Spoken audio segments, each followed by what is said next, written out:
Welcome back to Zucchini's Ridge Homestead. Today's video is a follow-up on the issues we had with our harvestright freeze dryer. Hello, and welcome to our channel. We're glad you're here. Well, in our last video we explained the issues we were having with the fact that our screen wasn't working and the machine wasn't advancing.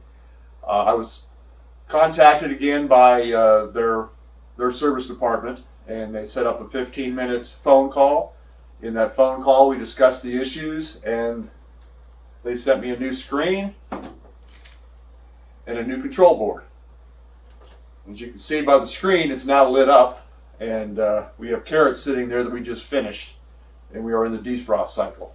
So apparently the screen and or the control board were bad.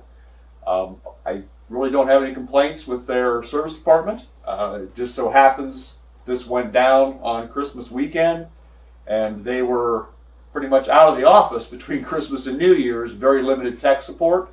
So as soon as they got back in the office, she contacted me, and within the end of the week we had the parts FedEx to us.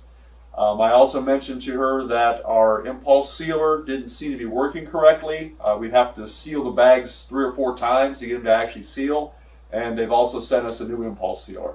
So as far as I'm concerned, harvestright service department does a very good job, and as you can see, we're back operational. Now, this is only one batch, and we went 20 or 21 batches on the original machine before it failed, so I can't guarantee that this thing's fixed forever.